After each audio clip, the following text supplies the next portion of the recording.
Now this week we're very fortunate to have with us Tran Dang, and the title of the presentation is "Thank You for Your Service, the Protection of Immigrant Veterans and Military Spouses."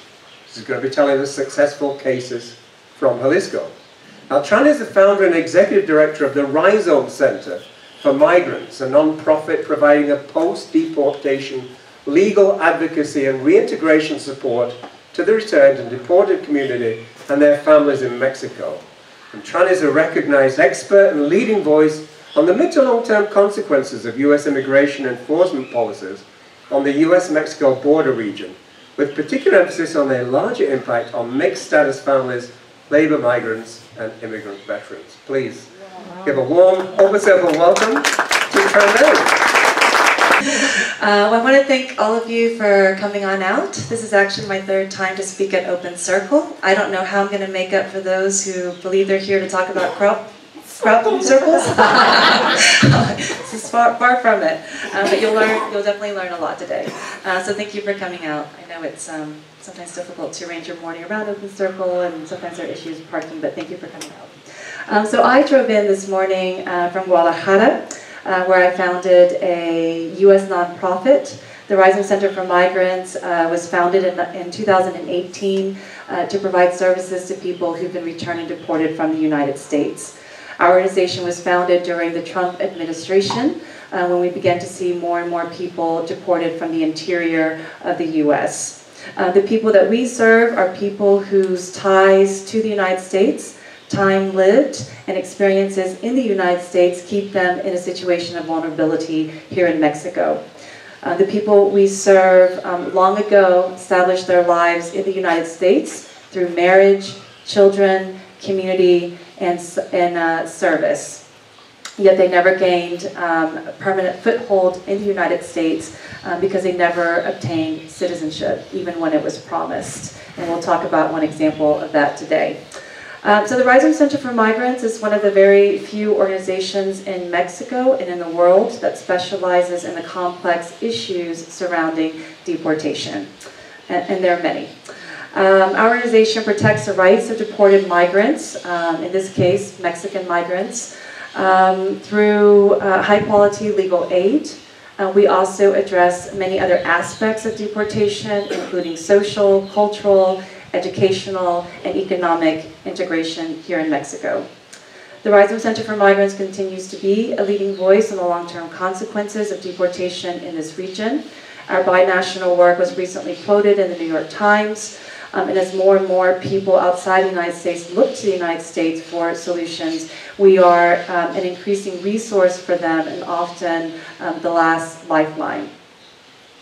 The United States immigration system was designed to decide who can come to the United States, who can stay, and who must leave.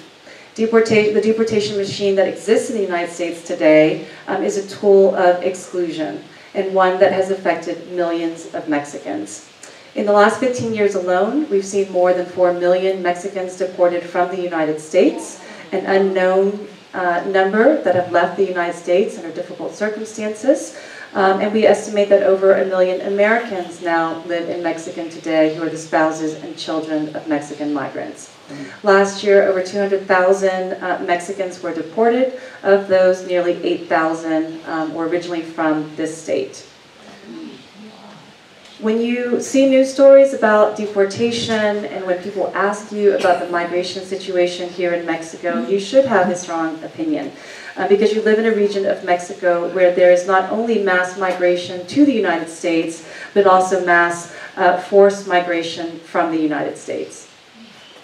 Today's presentation, Thank You for Your Service, is about the deportation of Mexican U.S. veterans and what organizations like the Rhizome Center for Migrants and the American Legion are doing to protect our immigrant servicemen, not only during their service, but after their service. You'll hear from me about what it means to be a deported veteran, as well as some of the successful legal cases that we've had here in Jalisco in returning veterans to U.S. soil. You'll also hear from Commander Noreen Francis Cousins of the American Legion, Chapala, about how veterans in the lake are banding together to support their brothers and sisters who never left the battlefield. they are still fighting for a place in the United States. Thank you for your service is usually the last thing that veterans hear from an immigration judge before they're dumped across the border. Most immigrant veterans grew up in the United States. They all had legal permanent residency at some point and are American through and through. Yet upon deportation, they were deported at times in cruel group immigration hearings where they were the only English speakers. Banishment from a country, from a place that you consider home, banishment from a country you were willing to lay down your life for, banishment from a place you swore to and did protect is a traumatic experience for veterans of the United States because there is no other home. Americans I speak to who are not aware that the United States supports veterans are always surprised to learn that immigrants can serve in the United States Armed Forces. They absolutely can, and they absolutely do. The U.S. military accepts immigrant veterans who meet certain criteria, including lawful permanent residency and graduation from high school. During the entire history of the United States, in every major U.S. conflict and war, immigrants have served alongside U.S. soldiers to defend American ideals and the American people. As many as 20% of the soldiers who fought for the United States in World War II were foreign-born. Today, we continue to see some 5,000 lawful permanent residents enlisting in the U.S. Armed Forces every year. Yet the United States does very little to ensure their safety and protection in the United States, leaving them vulnerable to deportation. When immigrants are recruited to join the military, they're promised citizenship. Yet it isn't always clear when they have received citizenship. To join the military, you have to repeat the military oath of enlistment. I solemnly swear that I will support and defend the Constitution of the United States against all enemies, foreign and domestic, that I will bear true faith and allegiance to the same, and that I will obey the orders of the President of the United States. Many servicemen believe that after repeating the military oath of enlistment, they have been sworn in as Americans. They just pledged allegiance to the United States. Some servicemen are told by their recruiters that citizenship is automatic. Others are prevented through their military careers from ever attending their citizenship interviews because of their repeated deployment overseas. While they are in combat, they're not thinking about whether or not they're citizens. They're thinking about surviving and getting back home. There are plenty of servicemen who leave the military without realizing that they're not American, and the military does very little to ensure that they actually do become American. Immigrants who join our military are patriotic. They join to give back to their new country. They in turn have performed the highest duty and service to the United States. They have, quote, earned their citizenship. Though Congress long ago recognized the need to provide a place in the United States for those who serve the United States and its people, the United States has regularly failed to ensure that immigrants who serve the United States actually naturalize. Service to the military comes at a price. Veterans suffer in ways that are difficult for the average American to understand. Not only is military life stressful, it has been harmful to the mental and physical well-being of some servicemen and women. Many return to their families and communities from service or war, and they aren't the same people. The failure of the military to protect our servicemen from the many traumas that they may later face has made it difficult for people leaving military service to adjust. When immigrant veterans self-medicate or behave in ways that put them at odds with the criminal justice system, usually when they're not getting the help they need, they, unlike U.S. citizens, can face unimaginable punishments, including permanent banishment from a country they see as their own.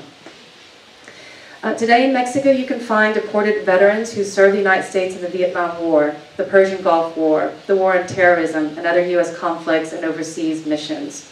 Though they earned their right to VA and other veteran benefits, in Mexico they are unable to access those benefits. Many suffer from PTSD and have never been diagnosed and cannot access treatments meant for them. There are no VA facilities in Mexico. Veterans who are registered with the VA regularly die on this side of the border because they can't get back to the United States to access medical care. They're further separated from their families and live in a place where they're targeted because of their military training. Their children are growing up without them. Some have never met their grandchildren. They're desperately hoping that they can make it back home and start making up for all the time that they have lost. Deported veteran Hector Barajas started the movement to bring back deported veterans. Bless you. For years, he stood in his Army uniform at the port of entry at San Isidro, protesting his banishment from the United States.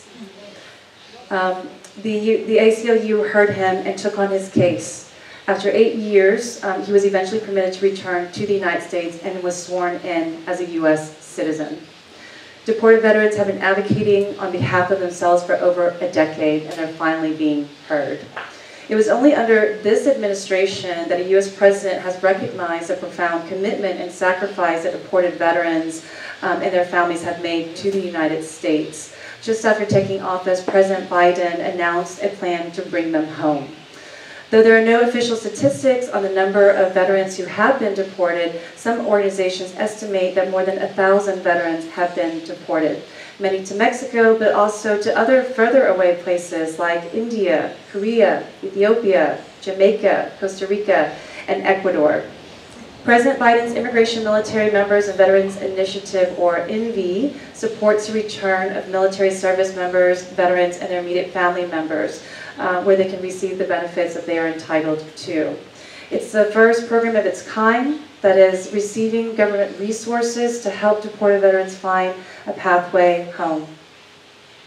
When the President made his announcement in 2021, the Rhizome Center joined forces with the American Legion to host a legal workshop in Guadalajara for deported veterans in the region. The American Legion helped to fund the expenses of bringing together veterans from several neighboring states, and the Rhizome Center took on cases of veterans who could come home under the MD program. 7 veterans attended our workshop. They were veterans of the U.S. Army and Marine Corps who represented over 30 years of service to the United States. I'm happy to report that of the veterans who attended our workshop, 5 veterans now reside in the United States, 2 have become U.S. citizens, and 1 has been able to restore his lawful permanent residence status. The American Legion has been a longtime ally of the Rhizome Center on this issue. We would not have been able to have the successes that we've had without the help of the American Legion in Chapala, who has been there for veterans since our first workshop back in 2021.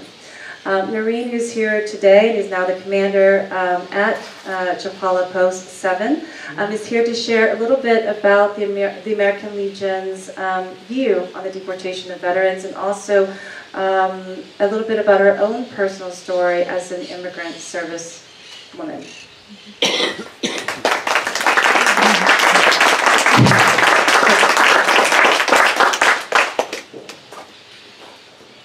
Good morning.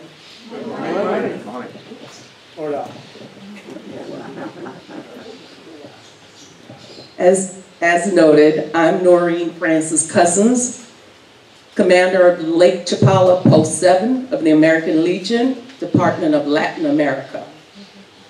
On September 13, 2023, Daniel Sieper, National Commander of the American Legion, drafted a letter to Congressman Takano and Congresswoman Salazar to request, and I quote, "On behalf of the 1.6 million members of the American Legion, I write to express support for H.R. 4569, the Veteran Service Recognition Act of 2023. This bipartisan legislation honors the sacrifice of our immigrant service members by enhancing opportunities to become U.S. citizens and preventing their unjust deportation from the country they swore an oath to defend." He goes on to write that an estimated 45,000 non-citizen immigrants within the United States force every day serving honorably. Unfortunately, many men and women who served honorably are leaving the service without citizenship, facing an overly burdensome naturalization process or face deportation. Our post in Chapala has partnered with the Rhizome Center. As citizens of this country and fellow veterans, we have a vested interest in assisting our deported comrades. Some immigrant servicemen and women who were never naturalized by the military are now in Mexico. They are deported, some leaving families behind with no recourse. We are proud to have assisted the return of 3 such veterans.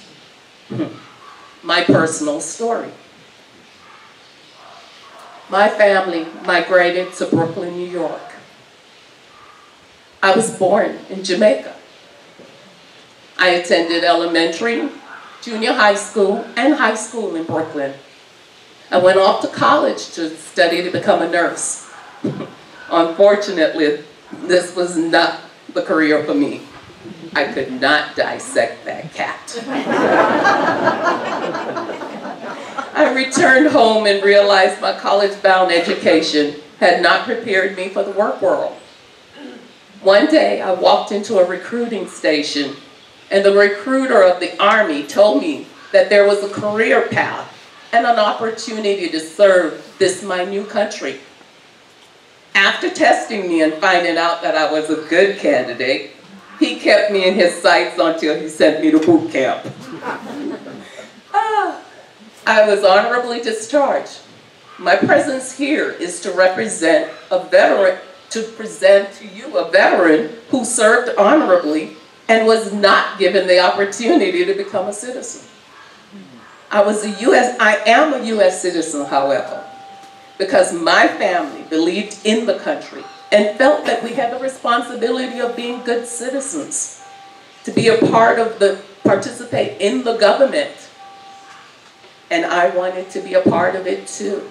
And after serving, I really felt like I owed this country and I wanted to be a full-fledged citizen of the United States.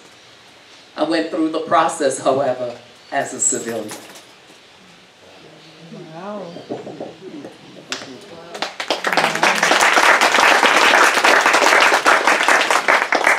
Thank you so much, Noreen. I think what Noreen's story highlights is how difficult it is for immigrant servicemen to actually receive the promises that have been made to them.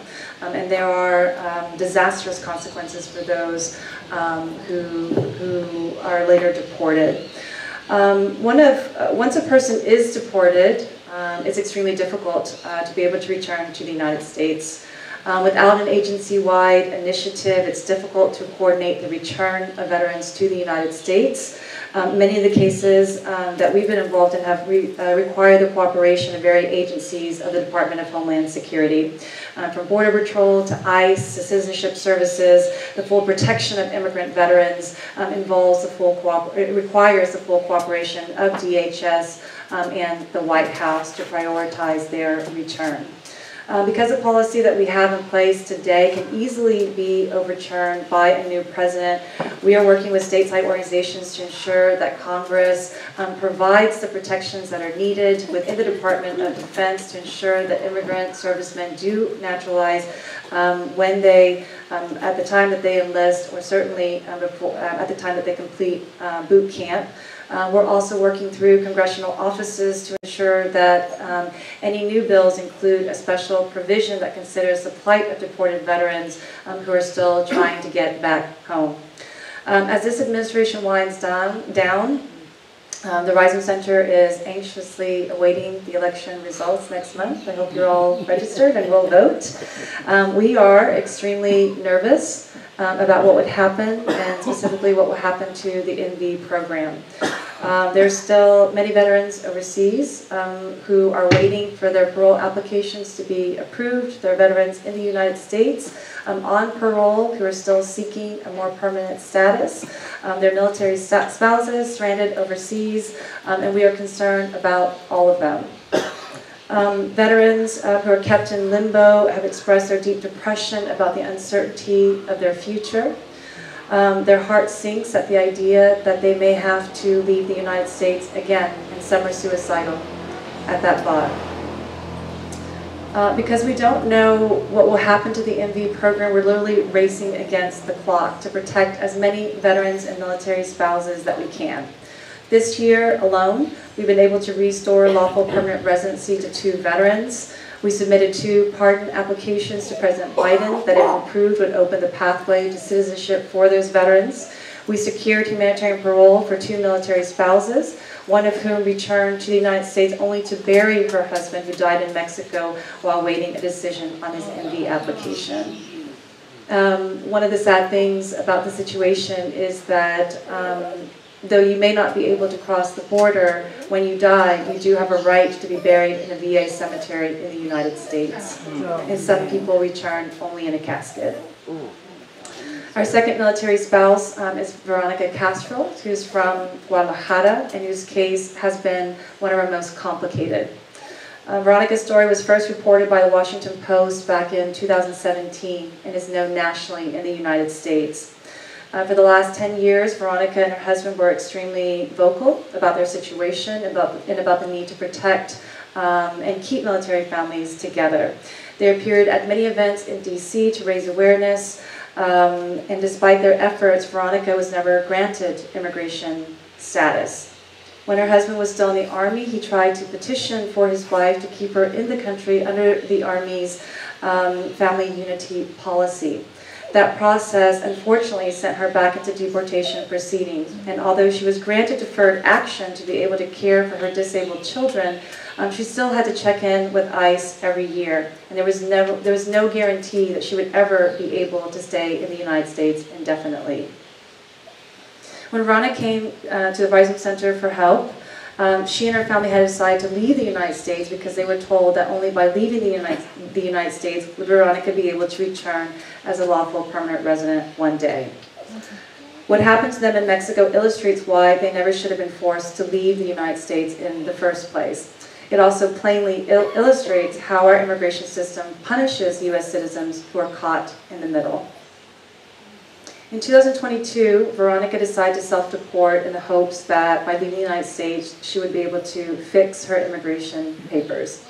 Veronica and her family are extremely close. They rely on each other to make it through every single day. As a unit, they're able to meet their daily challenges, and as a family, they made the decision to come to Mexico. Veronica is the only person in her family who is undocumented. Little did they know that they would face what they would face in Mexico, and what a bad idea it was to come here in the first place. Neither Veronica and Ricardo had lived in Mexico for over 25 years. They didn't have family here in Mexico who would support them. They had no support network here. They had no one but themselves, navigating a foreign land where there are no support services for U.S. citizens. Ricardo, Veronica's husband, is a veteran of the U.S. Army and a U.S. citizen. He suffers from a 100% service-connected disability. Veronica and Ricardo have 4 children, all of whom are U.S. citizens. Their children do not speak Spanish well enough to integrate into Mexican schools or to find decent work. Veronica and Ricardo's middle children have debilitating disabilities and are low functioning. Juan has a congenital heart condition that left him brain damage as a toddler. He still requires a heart surgery. Their second middle child was born with cerebral palsy and struggles to walk and manage day-to-day activities by himself. The lack of proper special needs support services and the lack of VA facilities in Mexico made it challenging for their family to access any kind of health care or system that they could afford. Their children no longer qualified for state educational opportunities, and there was certainly not the support network that Ricardo needed as a disabled veteran. While in Mexico, Juan, who was brain damaged, lost access to SSI because he could no longer prove that he was residing in the United States. Family members who could work were unable to find work. Eventually, Ricardo returned to the United States to work and send remittances to his family in Mexico. Eventually, all of the family members returned to be able to go to school, to be able to work, to be able to provide for their family, and Veronica and Juan remained in Mexico alone. Due to Juan's condition, the Rising Center for Migrants petitioned the government to exercise discretion to allow Veronica, his primary caretaker, to return to the United States with him where he could access immediate health care. Veronica's parole application was approved in May of this year, and she returned to her family. We had a lot of help from the American Legion Post 7, thank you, which paid for her transportation costs to get back home. American Legion Post 17 in Guadalajara and the Marine Detachment Unit at the consulate also sent help to Veronica to help her pack up her home. The Rising Center accompanied the family to the border and enlisted the help of a veteran, who's a veteran also of the movement of the return of deported veterans to U.S. soil, who met us in Tijuana and crossed over with us. Once we were safely across the border, the family was able to receive, was received by the Veterans of Foreign Wars Post in San Diego, who also worked with another organization to help ensure that the family that their home was furnished, and that Veronica was able to be in a situation where she could immediately care for all of her family members. Now that Veronica is in the United States, the Rising Center continues to support her on her case. We are hopeful that Veronica is actually in the United States right now on humanitarian parole, so it's temporary relief. She's allowed to be in the United States only for 12 months. Her parole application expires in May, and we're hopeful that now that she's in the United States, that she will qualify for a green card as the spouse of a U.S. citizen. So we're continuing to work on that application. It's complicated. We're doing it from here, but we're doing everything that we can to ensure that she has a permanent place in the United States where she belongs. The family's already tried to make it work here in Mexico, but it just doesn't work. Not for a family that relies so much on the VA support system to survive every day. I'm trying to think how much time I have and how much more I can cover. I do love the Q. Okay, so I knew he was coming to look for me. So I'm like, okay. So I do love the Q&A portion of these kinds of talks because I'm sure that you all have a lot of questions. I will say before we jump into that we are ready to submit this application, and we'll submit at the end of this month. Unfortunately, the immigration filing fees in the United States are quite high. We're currently raising $2,500 to support her application fees, which is the last barrier to her ability to remain in the United States. I'm hopeful that if there's anyone out here who deeply cares about this issue and would like to support this family, you can support the Rising Center and our mission to provide permanent status to this family. You can find us on PayPal at give@risingcenter.org. I also have some, if anyone's interested in learning more about the migration history of this state, I think a lot of it will surprise you. How much migration to the United States has impacted Jalisco identity and culture. I have just a 2-page chronology that I put together and would love to share it with anyone who's interested. So to open up to Q&A, and anyone can ask me questions or Noreen. Well, first of all, can you hear me? Yeah, okay. First of all, I want to thank Tran. Thank you. Incredible. I had no idea. I don't know about you guys, I had no idea of the injustice going on. Yeah. So thank you for letting us know, and also thank you for all you do for these people. I think it's just incredible. Thank you. And I don't normally talk about the topic, but I'm a U.S. immigrant. You know, I immigrated to the U.S. in the 80s, and I naturalized later. When you look at me, you say, "Oh, you don't look like an immigrant." Yeah, well, I'm an immigrant as much as anyone else was an immigrant. And if you think the immigrants are only the people coming from, Mexico and south of here, there are lots of British people. I used to live in Santa Monica. They overstay their tourist visas, they work, they don't seem to have any problems. So, and I always just say that they say there's about 12 million undocumented immigrants in the US. Well, if we ask a Native American, Their number's about 350 million. Okay, I've said my piece. There was a hand up for a question. Oh, wonderful.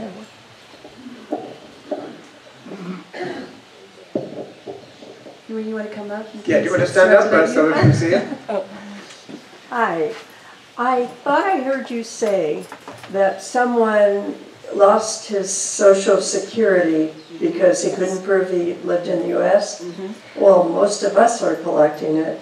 It's SSI. SSI. Oh, I'm sorry. Okay. So people can collect their Social Security benefits here, and veterans do qualify, can receive their VA benefits, but not all of their benefits, right? So some people do receive checks here, even though they're deported and can't return to the United States, but they can't access the health care benefits, which are a big part of their benefit package. Okay, thank you. Okay. Thank you. Another question? I'm going to take this side first because it saves my knees. Right? Stand if you can. Okay, great, thank you. So I'm a person that actually served with somebody that was he's from Lebanon, as a matter of fact. Keep the microphone sort of Okay. horizontal. Yeah, I'll say it again. I've actually had experience with this. I served with a person that was in the program to become a U.S. citizen. He, in fact, was from Lebanon. And when I was talking to him, I got the impression that it was a very straightforward process. And I could just understand when you're in a recruiting office that it's a simple process they describe.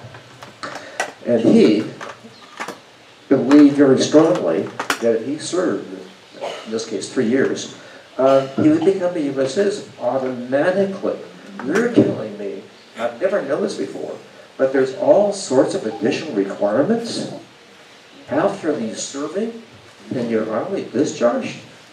That's just incredible. I'm sorry, that's a personal experience. No, and thank you for sharing it. Yes. Thank you to Irene for sharing her personal experience, because it goes to the fact that it does happen. It does happen. It is not automatic.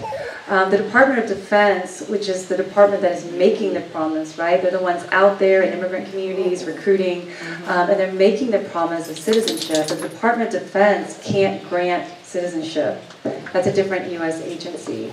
And they don't have the proper offices on bases where people can go in and ask questions. They're not properly educating people, and so many people fall through the cracks. Have another question here, Barbara? Yes.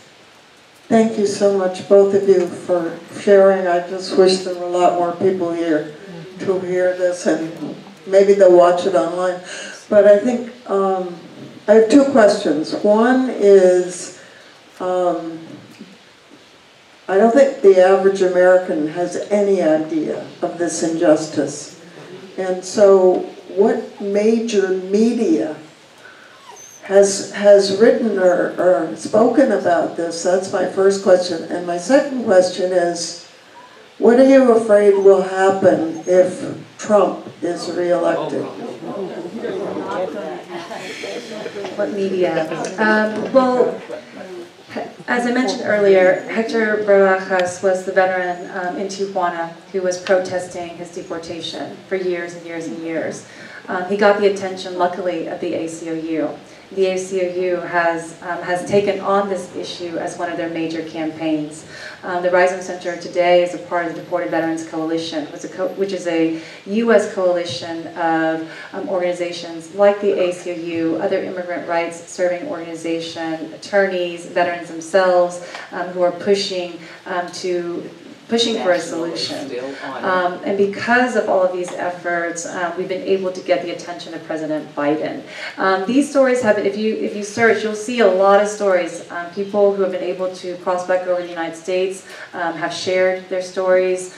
There's a lot more out there than there used to be. Although I still agree with you that most Americans don't know that this is happening. Most Americans don't know that immigrants serve in the U.S. military. So it's something that I hope that you'll go home and share with everyone that you know, share it on your social media. It's an issue that we need to continue raising awareness, because when enough people are angry, we'll see changes. In terms of what will happen with Trump, what Trump has promised, as he did the last time that he was running for president, mass deportation. Right, so our organization focuses on deportation. So we are concerned about that. I don't think that there is enough money to deport every single person in the United States. That's an operation that is just unaffordable. It's not something that I don't think that the American people want. But that is something that we are concerned about. There are too many people in the United States today, those who are undocumented, have lived there for decades. There should be some way that they can remain there. Many of you have lived here for decades. And you can imagine what it might be like, even though you're not Mexican citizens, to go through the airport one day and be told that you're not going to be let in. You would lose everything that you have here, everything that you've built, your homes, your communities, your networks, your friendships. Everything that you have is here, and that's what people in the United States face. What do you have to do to be able to remain there? Apparently service is not enough. So that's what we mean when you hear people talk about our broken immigration system, our inhumane and our cruel system. This is an example. Can we have another question? Then I'll hand it to you. Good morning. Good morning. Thank you for being here and making us aware. I had no idea. Okay. So my question is, so you have been getting support, active support from President Biden. Have you been in touch with the Kamala Harris walls on ticket? Okay. I can't imagine that there would be veterans or people who are presently in the military everywhere that wouldn't actively support if they knew more about it. Sometimes knowing more about it, if it's kept really simple, communicates. So I wonder if by getting in touch with the Harris Walls campaign, if more veterans could be informed and activated and certainly turned out to vote. I know sometimes veterans don't think that they have a voice, but by knowing they have a vote, and that goes along with their voice. But there are definitely a mass group of people that need to be activated and know that their votes count, and that she needs their votes if she's going to promote this. Absolutely. And continue what Harris has started. Second question is there anyone that has approached you to write a doggone book? Well, someone write it for me. and maybe several people who could do that, but turn it into a doggone movie, of one or two, three people where their stories intertwine as they work with your organization. But a book and a movie are great ways to raise awareness. Okay? Cool. Yeah, thank you so much. I wonder if, I don't know if it would be possible to send out an email with maybe a link to the video and some additional information or resources. But as part of this Deported Veterans Coalition, we do have documentarists.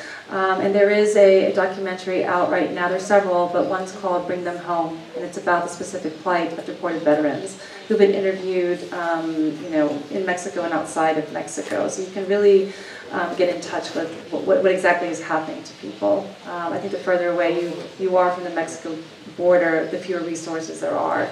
And some people are living in wildly dangerous places and are under attack and are fearful of their lives every single day.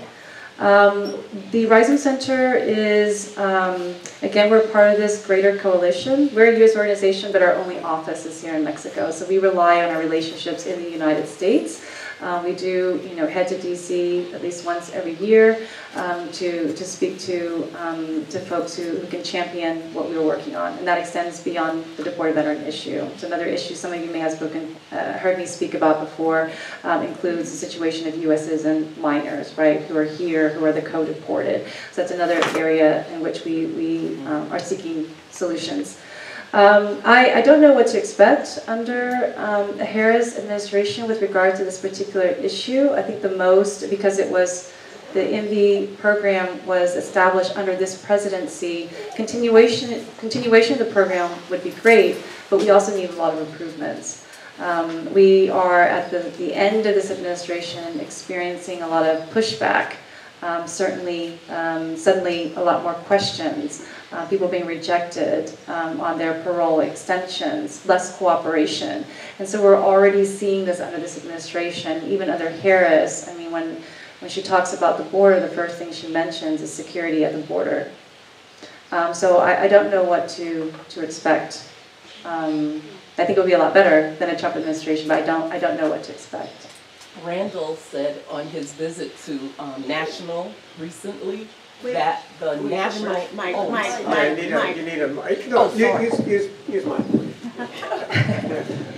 Randall, our past commander at Post 7, just came back from a national meeting, and the national organization of the American Legion is still vested and is continuing to push this forward. Right, and that's one of the biggest successes, right? The American Legion represents millions of veterans across the country.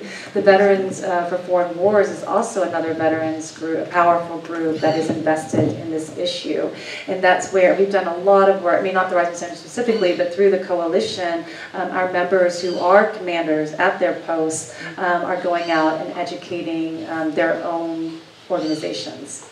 And so you've seen a lot of support, you've seen a lot of advances there, and I think that we just have to keep doing the same until we've protected everyone. And Tran, there is well, I think we can add some information to the video. Okay. So Wonderful. people can contact you or whoever can help. Also, the videos are hosted by YouTube. So you can share those. So please watch it, send it on to at least 5 people, and ask them to send it on to 5 people as well. So hopefully we can get something going here.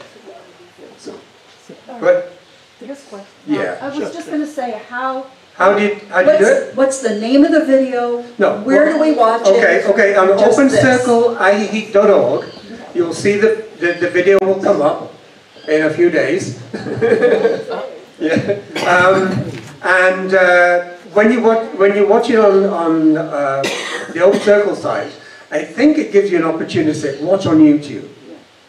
So you can click on that, watch on YouTube, and then you can hit the share button. You can send it, email addresses, send it on Messenger, Facebook, wherever you like.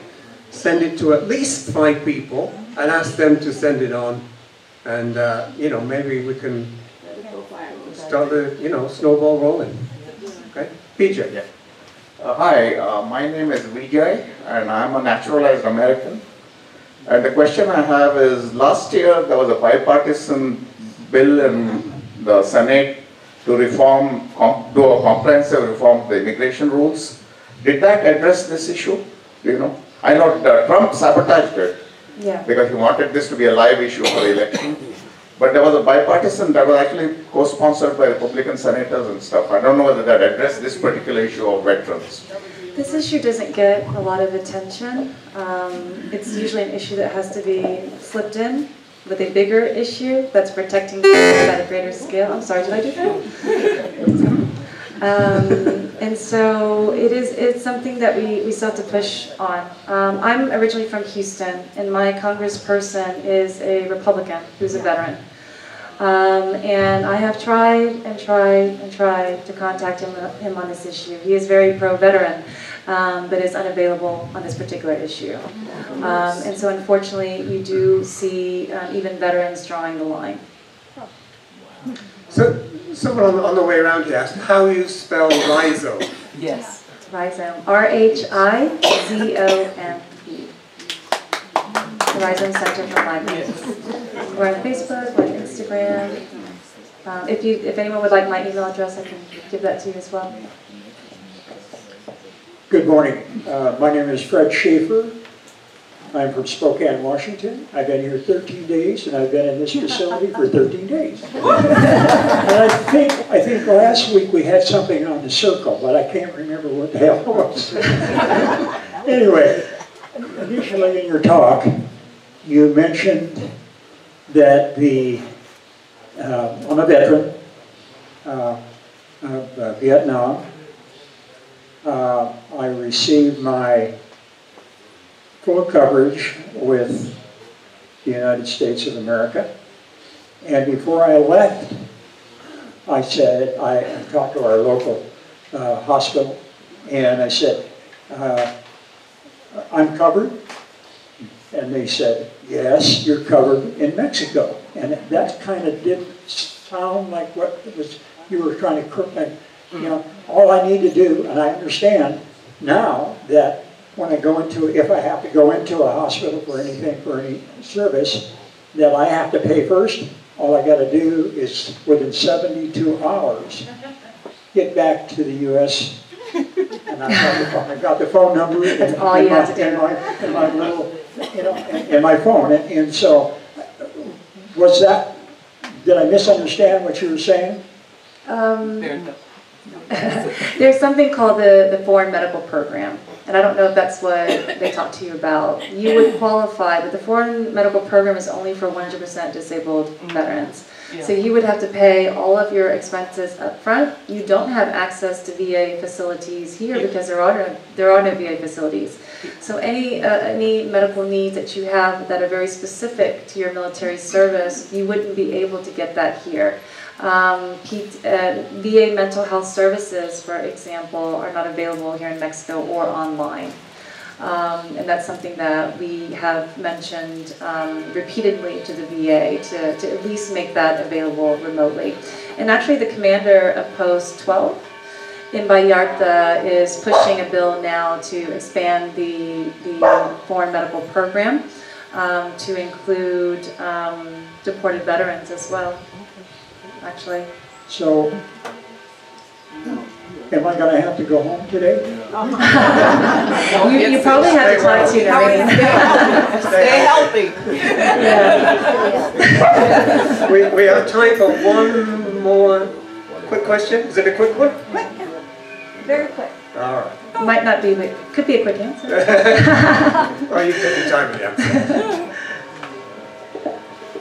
Did I hear you say that there already was a documentary that was available? What's the name of it? How can we access it? Bring Them Home. And let me talk to the documentarist, because I wanted to play it today for you all, just a 5-minute clip. I can ask him if it would be possible to make that available publicly so that you all can see it. If not, if it could be added to the video that would be made from this talk today. Okay.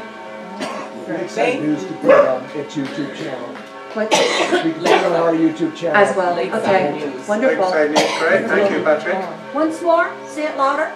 Lakeside News. Lakeside News. Lakeside News. So the video will be on there. There was just one more question. I don't know if you want to Oh, one more? Oh no. Okay. You sure? We can squeeze you in. Okay. Well, Tran, once again, thank you so much. Thank you very much. Thank you.